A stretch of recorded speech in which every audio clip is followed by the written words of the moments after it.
ఆంధ్రప్రదేశ్ ముఖ్యమంత్రి జగన్మోహన్ రెడ్డికి తెలంగాణ ముఖ్యమంత్రి రేవంత్ రెడ్డి కౌంటర్ని సిద్ధం చేశారా? తెర వెనక భారీ స్కెచ్ని రెడీ చేశారా అంటే అవుననే సమాధానం ఇస్తున్నారు కొంతమంది రాజకీయ విశ్లేషకులు. ఇక ఇదే అంశానికి సంబంధించి మనతో మాట్లాడేందుకు ప్రముఖ సీనియర్ జర్నలిస్ట్ దుర్గాకుమార్ గారు మనతో ఉన్నారు. ఆయనతో మాట్లాడదాం. సార్ నమస్తే అండి. నమస్కారం కృష్ణ గారు, మన వీక్షకులు కూడా నా నమస్కారం. సార్, జగన్మోహన్ రెడ్డికి రేవంత్ రెడ్డి కౌంటర్ సిద్ధం చేశారని, తెర వెనక భారీ స్కెచ్ని రెడీ చేశారంటూ కూడా ఒక వార్త సోషల్ మీడియాలో చక్కర్లు కొడుతూ ఉన్న నేపథ్యంలో ఏంటి సార్ ఈ వార్త? వాస్తవమా లేదా అవాస్తవమా? ఏంటి సార్ ఈ వార్తను మనం ఎలా అనాలిసిస్ చేసుకోవచ్చు? మంచి ప్రశ్న కృష్ణ గారు. ఇప్పుడు తెలంగాణ అనేది ప్రత్యేక రాష్ట్రం ఏర్పాటుగా విభజన జరిగిపోయింది. ఇది ఒక ప్రత్యేక రాష్ట్రం, ఆంధ్రప్రదేశ్ ఒక రాష్ట్రం అని అనుకున్నారు. కానీ ఈ రెండు రాష్ట్రాలు రాజకీయంగా ఒక రాష్ట్రాన్ని మరొక రాష్ట్రం ప్రభావితం చేసే అంశాలు చాలా ఉన్నాయి.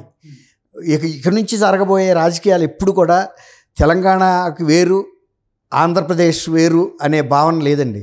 చంద్రబాబు గారి అరెస్ట్ తర్వాత చంద్రబాబు గారి అరెస్ట్ ఎన్నికల ప్రభావం తెలంగాణ మీద ఎలా చూపిందో, తెలంగాణ ముఖ్యమంత్రులు కానీ తెలంగాణ నాయకులు అంటే ముఖ్యంగా రేవంత్ రెడ్డి వరకు మనం పరిమితం అవుదాం. ఇప్పుడు ఉన్న ముఖ్యమంత్రి రేవంత్ రెడ్డికి ఆంధ్రప్రదేశ్లో కూడా పరపుతుందండి.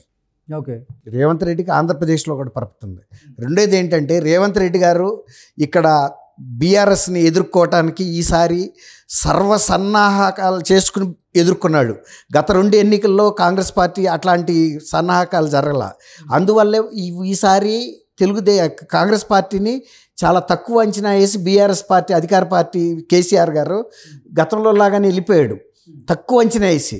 కానీ ఈయనకున్న సమాచారం ఏంటంటే తెలంగాణలో 2 పర్యాయాలు పనిచేసిన బీఆర్ఎస్, ఒక పర్యాయం అవకాశం ఇస్తే చాలు అని చెప్పిన జగన్మోహన్ రెడ్డి, ఈ ఇద్దరు కూడా 2023లో బీఆర్ఎస్ తెలంగాణలో, 24లో వైఎస్ఆర్సీపీ ఆంధ్రప్రదేశ్లో ఖచ్చితంగా ఓడిపోబోతుందన్న ఇంటెలిజెన్స్ సమాచారం రేవంత్ రెడ్డి గారి దగ్గర ఉందండి.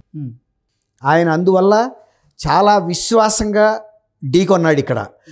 ఆ సందర్భంలో అక్కడ చంద్రబాబు నాయుడు గారి అరెస్ట్ ప్రభావం ఇక్కడ చూపించిందని చెప్పా కదండి.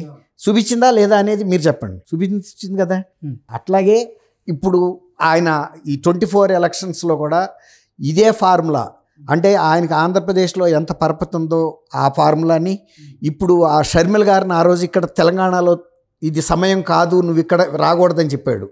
ఇది సమయం, నువ్వు ఆంధ్రప్రదేశ్లో వెళ్ళమని ప్రోత్సహిస్తాడు ఒక చెల్లిగా. తర్వాత కాంగ్రెస్ పార్టీలో ఆయన చాలా కీలకమైన పాత్ర పోషించడానికి సిద్ధపడ్డాడు. డీకే శివకుమార్ కర్ణాటకలో ఎలా ప్రొజెక్ట్ అయ్యాడో, ఇప్పుడు వరకు ఎక్కువ కాంగ్రెస్ లీడర్లు నార్త్ నుంచి ప్రొజెక్ట్ అవుతున్నారు, ఏది జాతీయ స్థాయిలో గేమ్ ఆడటానికి. కానీ ఈసారి సౌత్లో డీకే శివకుమార్, తెలంగాణ నుంచి రేవంత్ రెడ్డి జాతీయ స్థాయి కాంగ్రెస్ పార్టీలో కీలకం కాబోతున్నారు.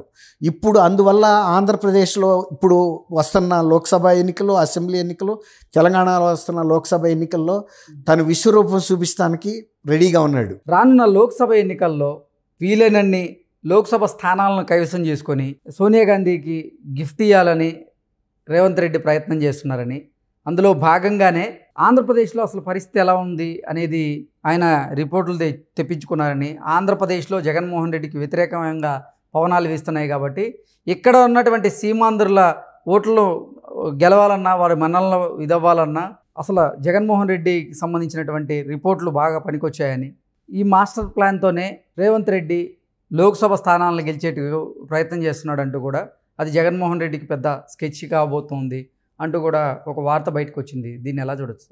ఇప్పుడు సింపుల్గా ఎనాలిసిస్ చేద్దాం కృష్ణ గారు. మొన్న ఇక్కడ జరిగిన ఎలక్షన్స్లో బీజేపీ 3rd ప్లేస్లోకి వెళ్ళిపోయింది. అంతకుముందు లోక్సభ సభ్యులుగా ఉన్న బండి సంజయ్ కానీ, అరవింద్ కానీ, రఘునందన్ రావు గారు ఎమ్మెల్యే కానీ, ఇట్లా సీనియర్ లీడర్స్ అందరూ కూడా మొన్న ఓడిపోయారు. ఒక్క కిషన్ రెడ్డి గారు పోటీ చేయలేదు కాబట్టి ఆయన పదవి అట్లాగే ఉండింది. మిగిలిన సీనియర్ లీడర్స్ మొత్తం ఈటల రాజేంద్ర గారు అందరూ ఓడిపోయారు ఇక్కడ. దాన్ని బట్టి కాంగ్రెస్ ఇక్కడ ఒక స్థిరమైన పొజిషన్లో ఉంది. రేపు లోక్సభ ఎలక్షన్స్లో కూడా కాంగ్రెస్కి ఎక్కువ ఎడ్జ్ ఉంటుంది కానీ బీజేపీకి ఉండదు. ఎందుకంటే బీజేపీ మీద బీఆర్ఎస్కి వాళ్ళిద్దరు ఒకే పార్టీ అనే భావన ప్రజలకు వెళ్ళిపోయింది. కాబట్టి బీఆర్ఎస్కి వేసే బదులు బీజేపీకి వేసినా ఒకటే, రెండిట్లో ఒకటే. కాబట్టి కాంగ్రెస్ ఇక్కడ స్థిరపడటానికి ఎక్కువ స్థానాలు తెచ్చుకోవడానికి ఆస్కారం ఏర్పడిపోయింది. ఓకే. అట్లాగే అక్కడికి వచ్చేటప్పటికి ఆ కాంగ్రెస్ బలం కాదు అక్కడ, జగన్మోహన్ రెడ్డి గారికి మీద ఉన్న వ్యతిరేకత అట్లాంటిది. బీజేపీ మీద తీవ్ర వ్యతిరేకత ఉందనేది ఆంధ్రప్రదేశ్లో అందరికీ తెలిసిన విషయమే. ఎందుకంటే రాష్ట్ర విభజన సమయంలో కాంగ్రెస్ కన్నా ఎక్కువ నష్టపరిచింది, ఈ రాష్ట్రం ఏర్పాటు అయిన తర్వాత కూడా నష్టపరిచింది బీజేపీ అని. ఆయన బీజేపీతో అంటకాగాడు, ప్రతి బిల్లుకి ఆయన సపోర్ట్ చేస్తున్నాడు, ఆయన దత్తపుత్రుడని ఒక పేరు తెచ్చుకున్నాడు. కాబట్టి బీజేపీ ఇప్పుడు వైఎస్ఆర్సీపీ పరిస్థితి అక్కడ బాగోదు. కాబట్టి దాన్ని ఎట్లయినా పరిస్థితుల్లో అడ్వాంటేజ్ ఇతరులకే ఉంటుంది. అది టీడీపీకైనా ఉండొచ్చు, కాంగ్రెస్కైనా ఉండొచ్చు. ఇప్పుడు షర్మిల అంటే ఆంధ్రప్రదేశ్లో వైఎస్ఆర్సీపీని అక్కడ ప్రజలు వ్యతిరేకిస్తున్నారు కాబట్టి ఇక్కడ సెటిలర్లు కూడా వ్యతిరేకించే అవకాశం ఉంటుందా? రేవంత్ రెడ్డికి అది ప్లస్గా మారే అవకాశం ఖచ్చితంగా అండి. మొన్న ఎలక్షన్లో కూడా కనపడింది కదా, ఇంకా కొంచెం ఇంకా ష్రింక్ అయ్యారనిపిస్తుంది. అంటే టీఆర్ఎస్ గెలుస్తుందనే ఒక అనుమానంతో కొంతమంది ఆంధ్ర ఓటర్లు కూడా ట్విన్ సిటీస్లో ఉన్న ఓటర్స్ కొంచెం సందేహపడ్డారని. ఇప్పుడు టీఆర్ఎస్కి ఎడ్జ్ కనపడతలేదు కాబట్టి ఈసారి ఇంకా డెస్ ఓటింగ్ జరిగినప్పుడు ఇక్కడ ఏర్పడుతుంది. అక్కడ కూడా తర్వాత ఇంతకుముందు ఈయన టీడీపీలో ఉండెళ్ళాడు, తర్వాత ఈయన విభజన నాయకుడు కాదు. రాష్ట్ర విభజనలో ఈయనేమి అగ్రభాగా నుండి పోరాళ్ళ కేసీఆర్ గారిలాగా ఆంధ్ర ప్రజల మీద వ్యతిరేక ప్రకటనలో లేకపోతే దూషిస్తూనో ప్రకటనలు చేయలే. రేవంత్ రెడ్డి గారు అంటే వాళ్ళకు కూడా ఒక సదాభిప్రాయం ఉంది. తర్వాత ఆయన పరిపాలన విధానం తీరు కూడా ఫస్ట్లోనే రాగానే విధ్వంస పరిపాలన మొదలెట్టలేదు, అభివృద్ధి కార్యక్రమాల మీద పాజిటివ్గా నోట్తో మొదలెట్టాడు. అది జగన్మోహన్ రెడ్డి గారు అక్కడ చేయలేదు, కంటిన్యూ కూడా చేయలేదు, ఆయన విధ్వంసమే కంటిన్యూ చేశాడు. కాబట్టి ఇవాళ రేవంత్ రెడ్డి అనే వ్యక్తిని ఒక సౌత్ ఇండియాలో లీడర్గా, తెలుగు లీడర్లుగా, తెలుగు జాతికి చెందిన వ్యక్తిగా ఆంధ్రప్రదేశ్లో కూడా ఆయనకు ఆ అడ్మిరేషను, ప్రజల్లో అభిమానం ఉంది. దానికి తోడు ఆయన సొంత కుటుంబంలో షర్మిల్ గారిని ఎమ్మడబెట్టుకొస్తున్నాడు. షర్మిల్ గారు చేసే విమర్శలు కానీ, షర్మిల్ గారు చెప్పే నిజాలు కానీ జగన్మోహన్ రెడ్డి గారు రేపు నో అని చెప్పలేని పరిస్థితిలో పడతాడు. ఆ రోజు సజ్జల గారు ఇంకొకళ్ళు ఖండించినా కూడా వాటికి విలువ ఉండదు కదండి, ఇప్పటికే లేదు. ఇప్పుడు మొన్న సుబ్బారెడ్డి గారు వెళ్ళి రాయబారిగా తిరిగి వెళ్ళిపోయాడు.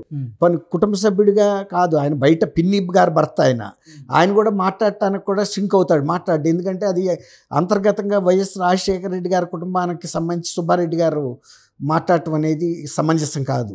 ఎవరన్నా మాట్లాడితే జగన్మోహన్ రెడ్డి గారే మాట్లాడాలి, లేదంటే విజయం గారు మాట్లాడాలి. విజయం గారు అటు కొడుకు తరపున మాట్లాడుతుందా, కూతురు తరపున మాట్లాడుతుందా?